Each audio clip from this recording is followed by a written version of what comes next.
et merci d'être si nombreux à suivre l'Elite Foot News, votre émission de référence. Sans plus tarder, je vous donne la compo. Ce soir, on a, des problèmes de riches. Voilà, c'est ça, on parle de ça. On a des gens de qualité et c'est comme ça. On fait des choses bien pour vous. Et sans plus tarder, j'aimerais vous présenter Mister Rudy. Rudy, comment vas-tu? Salut les gars, ouais je vais bien, tout va bien, et là on va passer une bonne soirée ensemble, discuter foot, voilà, asseyez-vous bien dans vos sièges et regardez bien la télé. Est-ce que tu sens que la préparation de pré-saison s'est bien passée pour toi? Ouais, totalement, on bosse sur Elite Foot News, et voilà, on vous présente le bébé les gars.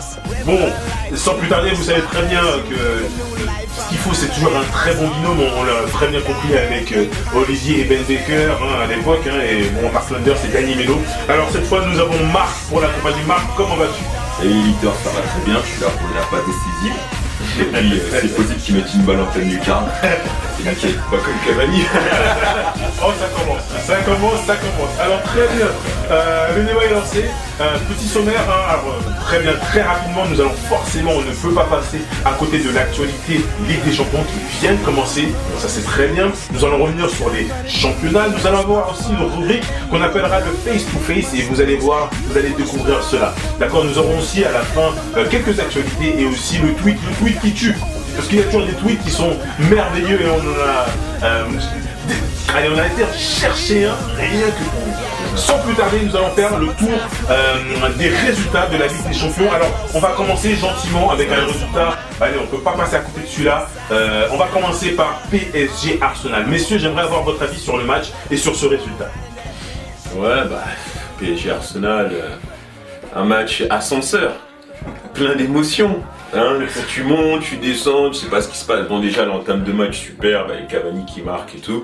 45 secondes, je crois, un truc comme ça. Donc tu dis, le match est lancé. En même temps, tu dis Cavani, il a retrouvé l'efficacité. Tu dis, mais c'est incroyable et tout. Qu'est-ce qu'il nous fait? Il est nul en championnat. Tout d'un coup, boum, derrière.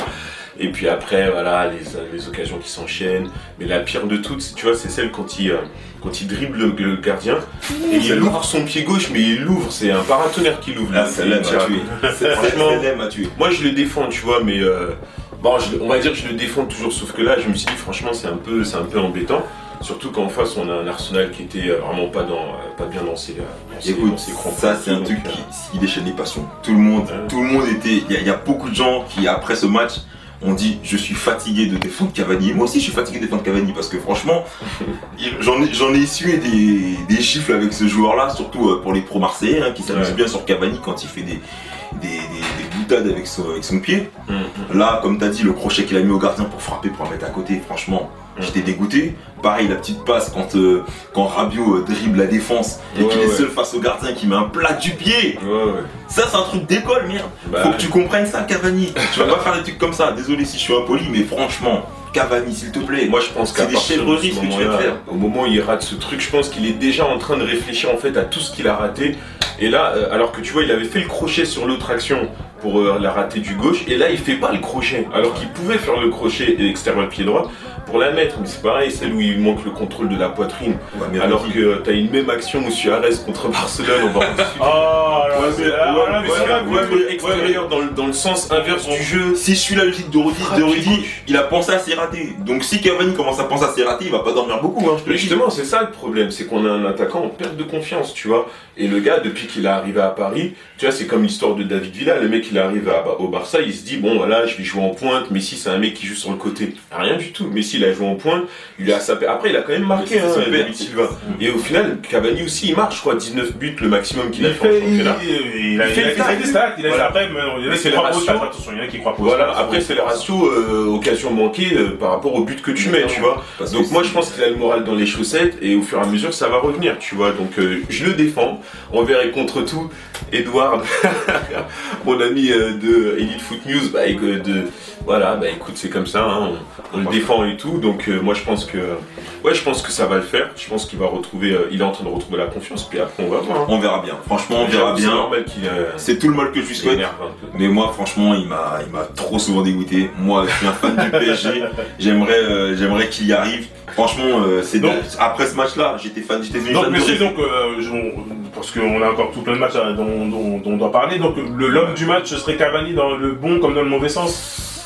Ouais, c'est notre top flop de la soirée. Top flop de la soirée. Après, ouais, Franchement, je le mets pas homme du match. Hein. Non, pas homme du match, c'est pas l'homme du match. L'homme du match, pour moi, celui qui a vraiment montré. Moi, c'est quelque chose. Marquinhos pour moi. Marquinhos, il a été très bon. Ah, il est bon. Pour moi, ça joue entre Marquinhos et Areola parce qu'Areola, il a fait un arrêt très bon. Verratti, comment tu l'as trouvé, toi? Verratti, il trouvait bon. Ah, attendez, là on posera les questions aux éditeurs, d'accord? On va passer aux autres matchs. Donc vous avez noté, qu'avez-vous pensé et qui est selon vous l'homme du match? C'est la question qu'on aimerait se poser et qu'on va tous se poser. Et nous aimerions que vous puissiez réagir à cela. Donc sans plus tarder, on va faire le tour parce qu'il y a eu énormément de matchs et énormément de buts aussi. Alors je vais passer sur les matchs les plus importants. Ils sont tous importants parce qu'on est en Ligue des Champions, mais bien évidemment il y a des noms qui sont un petit peu plus ronflants que d'autres. Et on va le politiquement correct. Donc on va directement aller sur Bayern, le Bayern 5-0 contre Rostov. Bon, score sans appel. Bien évidemment, le Bayern de rendez-vous. Bayern, les gars, prétendant au titre ou pas? Pour la Ligue des Champions, moi je pense que ouais. Hein. Bah, de toute façon, ils ont trouvé un coach qui est fort dans la Ligue des Champions, Ancelotti. Bon, après, tu vois, c'est toujours le problème avec Pep. On était plus sur un système de jeu avec lequel vraiment on pense vraiment pouvoir gagner la Ligue des Champions. Style le mec qui veut mourir avec ses idées, etc. Mais qui a des idées vraiment très fortes. Et même les joueurs ont toujours commenté que oui, avec Guardiola, on joue bien. Voilà, j'ai même appris à jouer à d'autres postes, etc. Et être aussi performant, etc. Donc ça, c'est fort. Maintenant, avec Ancelotti, je pense qu'on est plus dans un pragmatisme du foot, en fait. Je suis tout à fait d'accord, c'est là où j'allais justement, et je pense que pour moi le Barça c'est un peu affaibli. Je m'explique. Je trouve que le Bayern, excusez-moi, le Bayern c'est un peu affaibli, c'est parce que je pense à Guardiola en même temps. Et je trouve que Guardiola a apporté cette magie, ce jeu direct, ce spectacle. C'est ce qui fait la force, qui donne envie de regarder aussi les matchs. Parce que c'est vrai que j'ai connu des Bayern aussi qui n'étaient pas très attrayants avant. Dès que Guardiola est arrivé, il a apporté sa touche, son petit côté Barça, son petit côté espagnol, le côté ibérique qui fait que ça donne de la folie. Et le problème, c'est qu'Ancelotti, c'est un mec pragmatique, comme tu as dit. Et que quand un système ne fonctionne plus très bien, lui, il va le changer directement. Il va pas chercher à s'entêter, à apporter quelque chose de meilleur dans le jeu. Il va juste changer le jeu pour se mettre dans des meilleures conditions. Mais le problème, c'est que voilà, il est pragmatique, il n'est pas dans le spectacle, donc pour lui 1-0 c'est suffisant. Donc Ligue des Champions peut-être, mais ça dépend contre qui va tomber. Surtout contre le Barça. C'est un coach de coupe. Hein. Et tu vois, il me fait penser un peu à Van Gaal, tu vois, qui a fait une super coupe du monde, etc. À l'époque et tout, avec la Hollande et tout. Ancelotti, il a un peu ce côté-là, coach de coupe. Même quand tu regardes avec le Milan, il a remporté 2 Ligues des Champions. Et peut-être pas beaucoup de Scudetto, tu vois. Mais les gros matchs, c'est-à-dire, je pense que tu vois, c'est dans la préparation mentale, il arrive en fait à les conditionner pour que les matchs coup près, en fait, ils puissent bien les assimiler et rentrer bien dans la rencontre, en fait. Non, moi je pense que on peut mettre un pied sur. Donc si je te suis bien, ça devrait plus être un sélectionneur, tu penses, Ancelotti. Tu le vois être sélectionneur d'Italie. Ouais, je pense qu'il a cette fibre. Ouais, après, Conte c'est aussi pas mal, mais ouais, non, moi je préfère, même si. Là, je parle pas personnellement, les hommes. Moi, je préfère complètement Ancelotti à Guardiola. Ah ouais, tu préfères. Guardiola, il a un côté condescendant que j'aime pas du tout. Maintenant, c'est vrai que dans les jeux ou des coachs. Je parle des hommes, je viens de le dire. Je parle des hommes. L'homme, je préfère Ancelotti. Il a l'air beaucoup plus sympathique. Je suis d'accord avec toi. Mais Guardiola, il a ce truc qui fait que ça amène quelque chose de spécial à l'équipe et qui fait que l'équipe se transcende et joue le jeu du début à la fin. Bon. C'est pour ça qu'on voit on est court encore une fois. Pareil, là, n'hésitez pas à déchaîner les passions. Je pense qu'on peut aller sur City, tu vois, qu'on parle de Guardiola. Exactement, dans la foulée, nous allons parler de City. City qui nous a fait 4-0, donc face à Mönchengladbach. Votre avis, messieurs? Avec un doublé d'Agüero, je crois, non? Doublé d'Agüero, ouais. C'est ça. Avec un très grand match de De Bruyne. Ouais. Et comme je disais, au sens inverse, que je disais justement que le Bayern est censé être affaibli, et pour moi, le Manchester City s'est vraiment renforcé. Donc, au niveau quantitatif, qualitatif et l'entraîneur qui amène un peu tout. Non mais c'est clair. Là aussi un autre prétendant, messieurs? City, ouais, je sais pas. Non, je pense que pas cette année, tu vois, parce que je pense que City, je le vois en demi.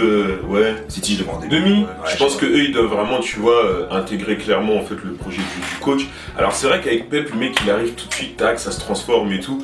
Bon, il y aura toujours des détracteurs qui vont dire mais arrêtez, Pep et tout, voilà, tout de suite, il transforme l'équipe et tout. Non, c'est juste du foot et tout. Non, je suis pas d'accord. Lorsque tu vois comment l'équipe joue cette volonté toujours de partir de derrière, avec un défenseur relanceur, avec des latéraux qui montent en position d'ailier pour pouvoir mettre le bloc un peu plus haut et créer des appels dans la profondeur, parce que le mec il joue toujours dans les intervalles. Mais lorsque tu joues dans l'intervalle et que le mec là, qui t'a passé le ballon il te la remet et qu'ensuite il part, ça crée un appel derrière qui fait redescendre le bloc et après ça ouvre des espaces. Non, le gars il est vraiment fort dans ça, tu vois. Et ça c'est la patte. Franchement, City, tu vois, ils jouent. Après ils ont toujours le jeu direct, hein, par contre. Hein. Voilà, c'est la patte. Après, ça marche peut-être dans le championnat anglais et ça peut marcher contre des petites équipes entre guillemets. Donc des petits.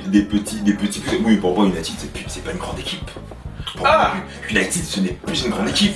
Nous n'allons pas développer sur un plus une grande équipe. Voilà, ce n'est plus une grande équipe. Notez messieurs, notez. Voilà, c'est une équipe qui a un fort passé, c'est un peu comme l'Inter et le Milan AC. Mais pour moi, le Manchester United de maintenant, ce n'est pas. C'est l'équipe la plus chère. Je pense que là, ça va faire couler un peu d'encre. Hein, ouais, vous allez me tirer dessus. Je pense, monsieur. Là, je suis chroniqueur, je peux dire ce que je veux. Mais je pense à Lovic, je pense à Pitt.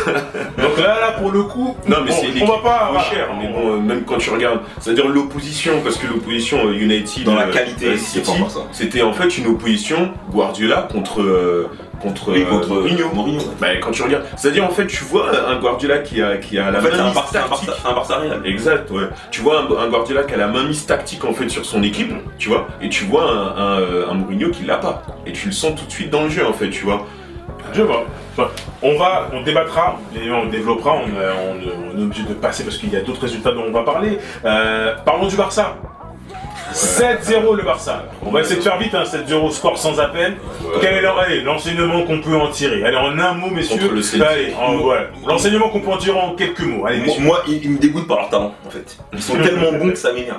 C'est-à-dire que quand tu regardes les buts, tous les buts, pas 1, 2, 3, ils ont mis 6 buts. Dans les 6 buts, les mecs, ils se trouvent les yeux fermés. Le centre de Neymar pour Suarez de haut but, il se retourne, il met une frappe. Je pensais qu'il allait faire une Cavani, mais c'est pas Cavani. Ils sont du même pays, mais c'est pas les mêmes joueurs. Tu vois, il fait un contrôle orienté vers l'extérieur. Et puis il frappe dans la lucarne en plus. C'est pas comme s'il la met à ras du poteau. En plus, il d'un coup comme ça, pied gauche. Il a le sens du but. Et franchement, je me dis, Cavani doit se dire, mais attends, est-ce qu'on joue dans le même pays? Est-ce qu'on a été formé dans le même. Heureusement qu'il a, parce que pendant les sélections, il lui met des passes décisives. Mais moi, en fait, tu vois, ce que je trouve étonnant dans cette équipe, tu vois, c'est ce côté en fait c'est Joga Bonito, tu vois. Ils ont la joie de jouer ensemble, tu vois. Non, mais si il donne des belles passes, c'est genre vas-y tiens, je te fais un café crème, tiens, voilà, je te fais un prix, tac tac, prends ça, tout ça. Peut-on parler peut-on parler, on va parler d'héritage, mais c'est l'héritage de qui tout ça? Au niveau du Barça? Bien sûr. C'est l'héritage de qui? Quel est le César à qui on doit, on dit, l'expression le dit, hein, on doit remettre à César ce qui est à César. À Cruyff, à Guardiola, à qui aujourd'hui on doit ce qu'on est en train de voir actuellement. Je pense qu'Enrique joue un foot pragmatique. Donc Enrique a quand même son rôle à jouer là-dedans. Moi je pense que le Barça d'aujourd'hui n'est pas trop ressemblant avec celui de Pep, même si tu vois, lui-même s'appuie en fait sur cette assise forte du centre de formation qui apprend beaucoup aux jeunes, tu vois, la maîtrise du ballon, etc. Donc lui il a exacerbé le truc avec Tito Villanova, etc.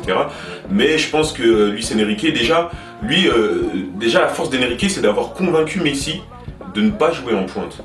Tu vois, parce que avant que Suarez arrive, Messi il évolue encore en pointe, tu vois ce que je veux dire. Donc il a convaincu en fait Messi de ne plus jouer en pointe. Alors je pense qu'ils ont dû s'asseoir dans le bureau avec Bartomeu, etc. Donc ça c'est la grande force. Maintenant après, je pense que après dans le jeu la patte Enrique elle se ressent peut-être pas, mais le pragmatisme est plus celui de Cruyff, c'est-à-dire en fait une équipe qui fait du pressing, qui récupère et qui va plutôt vite avec la balle, tu vois. D'accord. Moi je pense, je vais brièvement, mais pour moi le point fort du Barça c'est l'héritage qu'il a encore là. Pour moi c'est l'ossature. Ils ont Messi, c'est la Masia. Ils ont Messi, ils ont encore Iniesta, ils ont Busquets. Et ils ont Piqué. Et moi je pense que cette colonne là, malheureusement pour l'instant ils n'ont pas de remplaçant. Ils ont essayé avec Bartra. C'est vrai. Il est nul. Quand ces mecs là vont partir à la retraite, il est à Dortmund là. Ouais, mais on s'échappe pas monsieur, on doit continuer à faire le tour de l'Europe. Donc moi pour moi Barça pour l'instant c'est très très bien, mais ils n'ont pas de relève. Et quand ces mecs là seront plus là, ça sera plus le même. Là, on va chanter, la version sera pas la même. Je pense qu'on se retrouvera à l'époque de l'époque Rijkaard. Oui, voilà, où on est obligé d'aller choper des voilà, des Marquez, etc. et tout. Mais bon, ils ont gagné la Ligue des Champions. Alors, allez, messieurs, on va bientôt clôturer la page Ligue des Champions. Le reste des résultats sera affiché, ne vous inquiétez pas. Soyons chauvins, on va prendre un dernier score. Allez, un score français. Hein. On parle de qui? On parle des deux? Vas-y.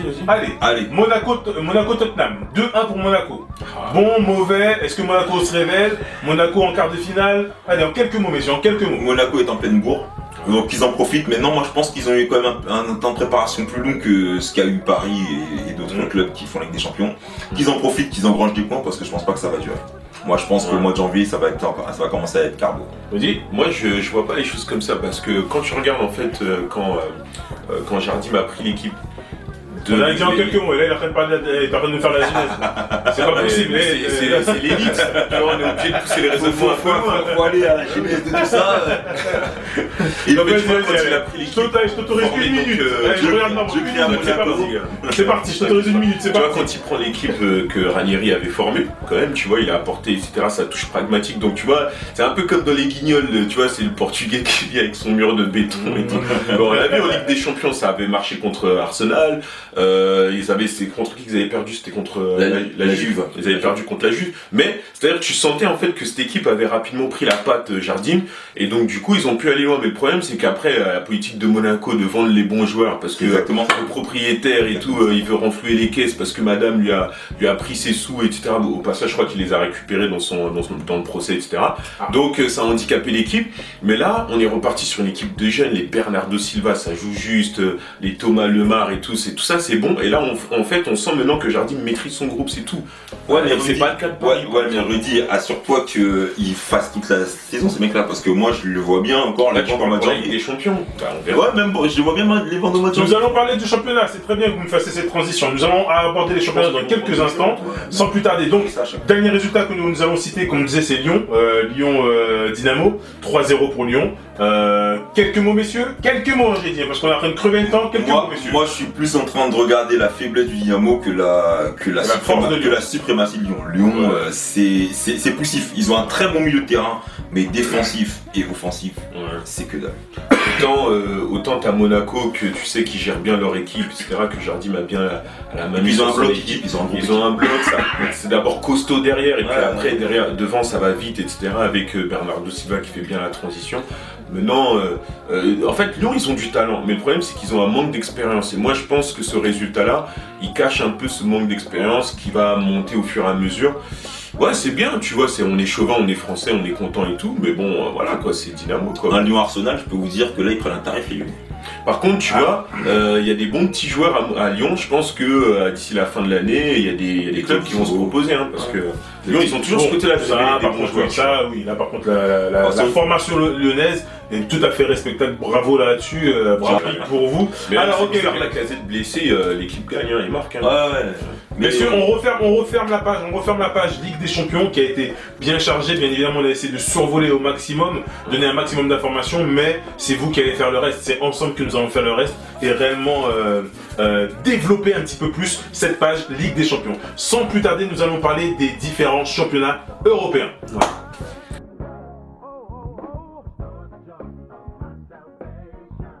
Sans plus tarder, nous allons maintenant aborder les championnats parce que forcément ça nous intéresse et c'est l'un des sujets majeurs que nous allons pouvoir aborder ensemble. Alors, quelques matchs qu'on a sortis du lot. Alors, comme par hasard, on va parler de la Ligue 1 et on ne peut pas passer à côté de la déculottée, que dis-je, de la déconvenue quand PSG 0-6. Bon, on aurait pu penser à la Coupe Davis, mais non. On parle bien du championnat français. Messieurs, quelques mots là-dessus? Ouais, bah écoute, quand. De toute façon, je crois que c'est toujours pareil, on les tabasse bien comme il faut. Voilà, je parle en tant que supporter. On les tape bien comme il faut à chaque fois. Et ce qui est marrant, tu vois, c'est que sur le coup, on a gagné combien, 6-0 ? C'est ça. 6-0, et l'année dernière, on gagne à peu près, je crois, le même score. Et là, en fait, on se dit finalement c'est le même PSG, donc finalement il n'y a pas trop de transition, même si Ibra est parti, l'équipe peut continuer de tourner. Ah, grande question, hein. Ouais, bah écoute, après Cavani met 4 buts, moi j'ai le sentiment en fait, bon là, une petite dédicace à mon pote Jimmy Finger, pote d'enfance, avec qui on avait une discussion sur le sujet, soi-disant, Cavani s'est pas rattrapé par rapport à la Ligue des Champions. Moi je dis pas que Cavani s'est rattrapé par rapport à la Ligue des Champions, parce que tu peux pas rattraper le score, mais lui je pense qu'il s'est rassuré par rapport à toutes les occasions qu'il a manquées. Et pour moi c'est ça le plus important, qu'il retrouve de la confiance et tout. Non, après on va voir. Il a pas de chance à la base, mais il a quand même eu la chance de mettre son but. C'est comme le premier but qu'il a mis contre Arsenal, parce que je sais pas si vous avez bien vu le but, mais poteau rentrant foireux bizarre. Franchement, il a vraiment eu beaucoup de chance sur le premier but. Marc, là tu lances un débat très connu. Moi je vais parler en tant qu'ancien attaquant. J'ai envie de dire, les buts faut les mettre. C'est tout en fait, c'est ça. Le truc c'est que faut les mettre. C'est-à-dire qu'après on se dit, pour moi les buts faciles n'existent pas. Numéro 9. Numéro 9, mais c'est vrai. Non, mais Il l'a mis dans le changé. Je vais vous donner le plus grand des exemples. Filippo Inzaghi. On peut dire ce qu'on veut, mais les stats parlent pour lui et aucun club n'aurait craché sur un joueur comme ça. Tu sais très bien que tu le fais rentrer à la 99 et à la 90e, il va te mettre un triplé. Ah ben moi c'est clair que Filippo Inzaghi c'est pas un joueur qui te donnait envie de regarder les matchs, mais quand t'as un mec comme ça, tu sais que tu gagnes un match. Par contre, Cavani, je peux pas le mettre au niveau de ce grand monsieur pour l'instant. C'est vrai. Pour l'instant.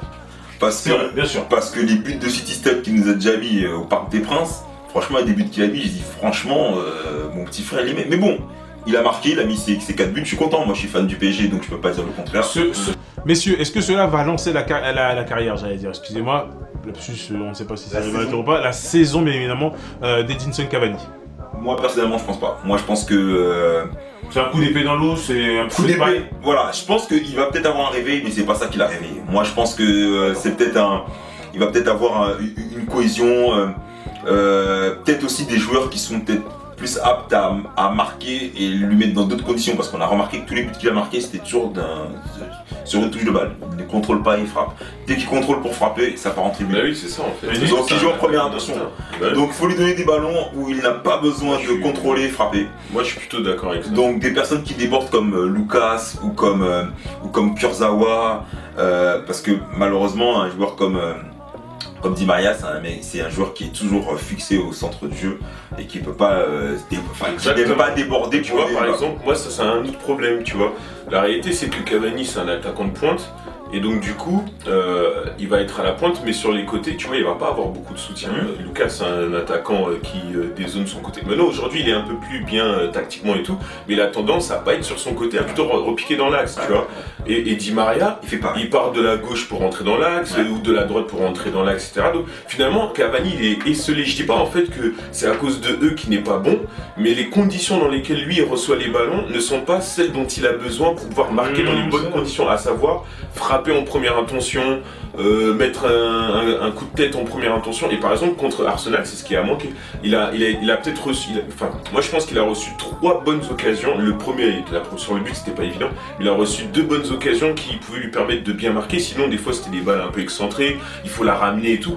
Bah, je dis pas que c'est de la faute, que c'est de leur faute, mais quand t'as un attaquant comme ça que tu sais qu'il doit marquer en première intention, bah t'essaies de mettre dans les bonnes conditions. Donc voilà, et puis après, et c'est la différence avec l'année dernière. L'année dernière, Cavani rentrait dans l'axe, donc même si Ibra il dézonnait un petit peu, t'avais 2 présences. Là, t'en as plus qu'une dans l'axe, tu vois. Donc je pense que là, tactiquement, il faut améliorer les choses. Alors c'est vrai que t'as les latéraux qui montent comme des ailiers, donc ça apporte de la densité. Mais comme on n'est plus dans le schéma de la conservation du ballon, on est dans le jeu direct, et ben ils suivent pas toujours les actions, les gars, tu vois. D'accord. Ok. Mais moi je pense que ça lance sa saison. Ouais, après, moi je pense que Cavani doit faire un pas aussi, parce que c'est vrai qu'on peut faire une équipe, on va pas modeler une équipe que par rapport à ce joueur. Il est temps que lui aussi prenne ses responsabilités. Là il a les clés en main, il a les clés du camion. Son amorti poitrine, coup de pied sur la tête à Casper là. Il met à retourner dans le vent. Non, celle-là, vous êtes mauvaise. Celle-là, elle m'est restée en dehors de la gorge. Je suis désolé. Là, franchement, l'amorti poitrine, je t'attends à qui frappe. Moi, je dis bon allez, s'il a mis il loupe son contrôle. Ah ouais, non, mais dès le contrôle, c'était fini. Ouais, mais le contrôle, C'était terminé. En plus, tu vois, la réalité, c'est que la balle, elle arrive suffisamment lentement, on va dire, pour qu'il puisse. Je sais pas, il a fait un amorti pour Bien sûr, on va pas faire le procès de Cavani. On fera. refusé quand il était à Naples, qu'il avait marqué contre Barcelone. Ouais, je me souviens. Un ciseau, je crois qu'il était à cette hauteur du sol, soi-disant refusé. Il n'y avait même pas hors-jeu. C'est quand c'est refusé qu'il marque le mec. Voilà, donc en fait, c'est sa première. Non, ça me débecte. Alors, je sais pertinemment que certains dans le groupe iront parfaitement dans leur sens. Donc voilà, bon, on va pas faire le débat. On va pas faire le procès de. On va pas faire le procès de Cavani, hein, d'accord? Donc non, voilà. Non, mais voilà, moi, Cavani, On en parlera à un autre moment tous ensemble. Et là, encore une fois, on vous attend tous. On vous attend tous là-dessus, d'accord? On va traiter de 3 matchs qu'on a, comme j'ai dit, hein, qu'on a sorti un petit peu du lot. On ne peut pas passer à côté de la première ligue. Et on va dire d'un choc. On peut en parler. Liverpool-Chelsea 2-1 pour Liverpool. Messieurs, des commentaires? Ouais, gros choc, moi j'ai vu le match d'ailleurs, il est passé à la télé en clair et tout. Merci Super Sport d'avoir légué quelques droits de diffusion à la numéro 23. Non, un super match en tout cas. En fait, tu vois, moi la première ligue, mon problème c'est que tactiquement c'est assez léger. L'intensité c'est bien, ça donne du spectacle, mais en fait niveau foot, tactique et tout, tu vois des équipes qui jouent tout pour l'attaque, etc. Là, t'avais cette intensité, mais t'avais un peu plus de maîtrise tactique, notamment au niveau de la gestion du ballon côté Liverpool. Et tu sens en fait que Klopp a une année d'avance sur Conte, qui lui vient de reprendre son groupe, etc. Donc tu sens pas que Conte maîtrise son groupe. Et en plus, le problème c'est que lui, il a l'habitude de jouer en 3-5-1. 3-5-1. En 3-5-1, que ce soit avec la Juve ou avec l'Italie. Ouais. Là, il part tout de suite sur un. Mais pourquoi il part pas tout de suite il fait pas son cas. Il impose pas sa patte. Oui, après peut-être que tu sais, un entraîneur, il a pas forcément les joueurs qu'il faut pour pouvoir, voilà, pour faire ce qu'il faut. Et puis c'est dur de s'adapter à un système de jeu. On joue avec le Paris Saint-Germain, comment ça a été poussif. Ils ont fait une très bonne préparation. Dès qu'ils ont commencé à jouer en championnat, ça a commencé à être un peu poussif. Après, ça dépend de tu vois, par exemple, là, Conte, il a même pas cherché à imposer son système de jeu et tout, tu vois. Peut-être en entraînement, peut-être qu'il a fait quelque chose, il a vu que les mecs étaient à l'arme. Parce que moi, je pense que tu peux mettre Aspi donc en ailier gauche dans le 3-5-1, que tu peux mettre à droite même Pedro à Barcelone, il le faisait des fois et tout, même tu te rappelles quand ils avaient tapé Paris sur le match retour, etc. Et après tu mets une triplette. Ce moment de l'eau. Ouais, c'était chaud. Tu t'es dit, mais en fait, Enrique il pense quand même à des trucs quand même, tu vois. Et donc du coup, ils peuvent mettre dans les 3 centraux, ils peuvent mettre Cahill, Terry et Ivanovic. Ouais. Après, t'as assez de milieu, tu vois, Oscar, blablabla. Matic, pour moi, c'est le joueur. C'est le joueur d'ombre que personne ne voit. C'est lui qui fait la passe D. C'est lui qui fait la passe D, c'est lui qui gratte tous les ballons.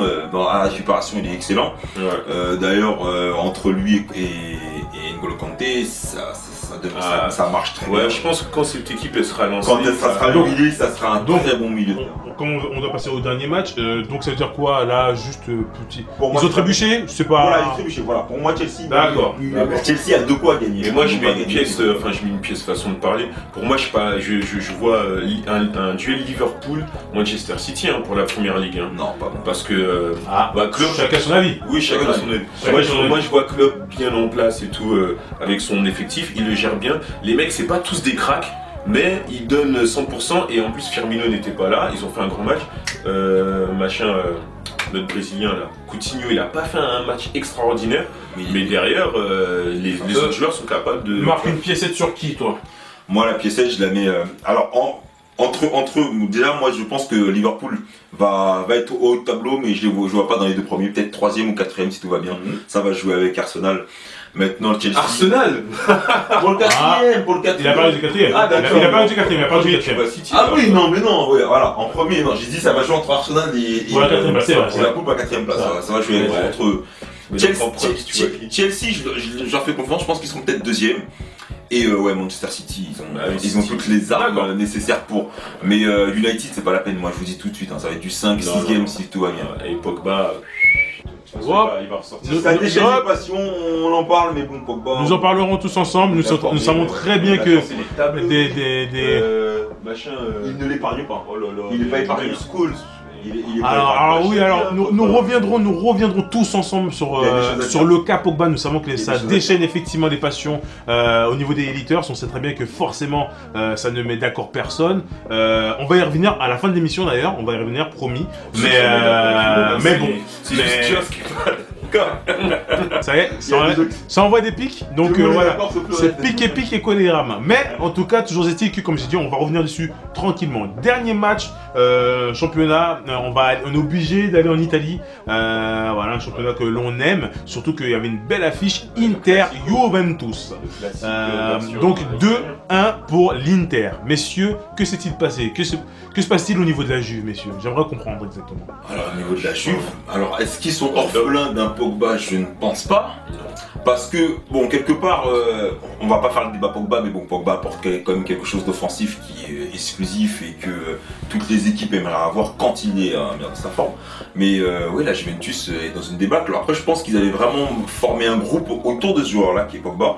D'ailleurs, tout le monde en parle, même Buffon parle d'une certaine trahison qu'il y a eu de sa part parce qu'ils avaient signé un certain pacte peut-être qui est juste... oui, de gagner avec des champions. Voilà, c'est peut-être aussi quelque chose qui a été juste dit de manière vocale, mais qui a été scellé entre eux.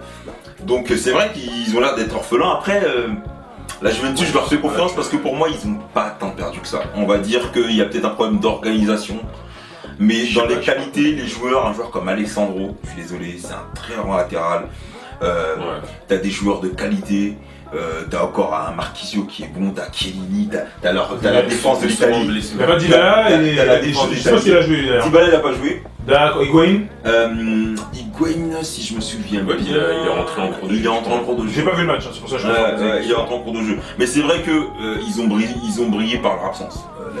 La vraie équipe, l'équipe qui a bien joué, ouais, c'est l'Inter, avec un Icardi. Mais c'est bizarre parce que l'Inter, tu vois, ils ont changé de coach. Là, c'est Debourg qui est coach de l'Inter, donc il s'était fait virer de Valence, etc. Et ça marche pas très bien pour lui à l'Inter. D'ailleurs, même il pense même à le remplacer. J'ai vu dans la presse qu'il pourrait éventuellement y avoir Rudy Garcia, etc. Mais ce qui est bizarre, c'est que l'équipe elle est pas très bonne en ce moment. Mais par contre, ils ont gagné contre la Juve. Donc moi, j'ai plus l'impression que c'est un faux pas en fait de la Juve. Et l'Inter qui a bien joué le coup. Parce que de toute façon, c'est comme un Barça Real. Ou c'est comme un, je sais pas moi, un Liverpool Manchester United. C'est un classique et tout d'Italie. Et je pense qu'il y a eu ce conditionnement qui a fait que la Juve et tout, ils ont pas encore. Moi, je pense qu'ils sont pas encore au top. C'est-à-dire qu'ils ont encore du mal. Je pense que la transition de Higuain qui arrive en pointe, trouver les automatismes avec Dybala, c'est pas encore trop ça en fait, tu vois. Non. Okay. Mais après, ils ont des bons joueurs aussi. Ouais, mais moi, je pense, oui, le milieu de la Juve, il est quand même affaibli. Voilà. Messieurs, le temps ne va pas nous permettre de trop développer, ne rebondissez pas trop. Mais juste pour terminer, le problème de l'Inter, c'est qu'ils sont fait épingler par le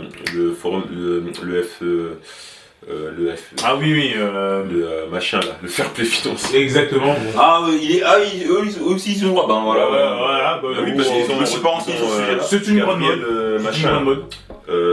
Gabigol, il peut pas jouer. T'en as d'autres qui sont arrivés à l'Inter, ils peuvent pas jouer. D'accord, ok. Mais voilà, t'as quand même Icardi qui a délivré une passe décisive, qui a marqué un but. Nous prendrons le temps dans la saison de développer, messieurs. Le temps nous fait défaut. Nous sommes obligés de clôturer la page championnat.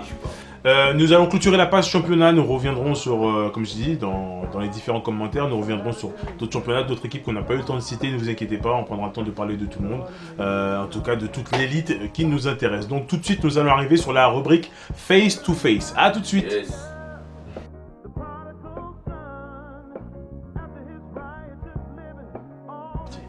Bienvenue dans notre rubrique Face to Face. Face to Face, c'est quoi? C'est la rubrique où nous allons mettre en opposition nos chroniqueurs. Alors, peu importe le sujet, ce seront des débats, ça va être des jeux. En tout cas, ils sont en opposition totale. Aujourd'hui, nous allons faire un petit débat. Le cas Ben Arfa. Ça passionne tout le monde. Donc, alors, nous allons avoir... Alors, on revoit la composition ce soir. Donc, cette fois, en attaque, nous allons avoir Mister Rudy. Ouais, bah écoute, c'est moi qui vais taper dessus. Et la défense, on va avoir en défense Mister Marc. Debout l'accusé, moi je suis là pour te sauver parce que je vous dis que franchement, c'est pas normal ce qui se passe. Alors, pas normal. Je vous laisse 2 minutes. 2 minutes de temps de parole, d'accord messieurs, pour défendre vos couleurs, on va dire, j'ai envie de dire ça, défendre un petit peu votre position par rapport à cela. Alors attention, à mon top départ, on va commencer par qui commence? Qui est le gentleman? Charge tout de suite. Allez. D'accord. Rudy, c'est parti. Ouais, bah écoute, bon, le problème de Ben Arfa, c'est quoi? C'est que le gars, il arrive à Paris, il y a un nouveau coach. Le nouveau coach, il n'est pas totalement satisfait du rendement du gars sur le terrain, etc. et surtout à l'entraînement. Et le problème aussi, c'est quand même, tu as un Ben Arfa qui jouait à Nice. Nice, c'était une équipe qui jouait pour lui, etc. Et dans le coaching en fait que Puel mettait en place, c'était genre, bon voilà, pour que tout aille bien, je le mets dans les bonnes dispositions, je vais lui donner le ballon, il fait ce qu'il veut. Là, il arrive à Paris avec une équipe qui a d'autres ambitions. Une équipe qui veut gagner des... Donc c'est une valeur qui est censée être ajoutée, mais qui est censée se mettre au diapason de l'autre équipe. Donc le problème, c'est que lui, il arrive avec sa mentalité de niçois, et c'est aussi un problème chez lui récurrent, c'est-à-dire cette capacité à se hisser dans la mentalité du haut niveau. Et c'est ça qui lui manque, tu vois. Moi, Atem, je l'aime beaucoup, c'est un mec un peu qui vient de mon quartier, etc. J'ai des petits de mon quartier qui ont joué avec lui au foot et tout, donc il y a un côté un peu, voilà, terroir, il vient de chez nous, tu vois. Mais je suis déçu, tu vois. Il faut qu'il bosse, le gars, t'as vu la brillance qu'il a pris? 1 minute. Le gars, il faut qu'il bosse, etc. En plus, j'ai trouvé une photo, je vais te l'envoyer, Charles. Non, merci Bobo Diallo de me l'avoir envoyé, parce que franchement, la photo, elle est équivoque, comme on dit. Elle est sans appel. C'est ça. Ok, à mon tour. Très bien.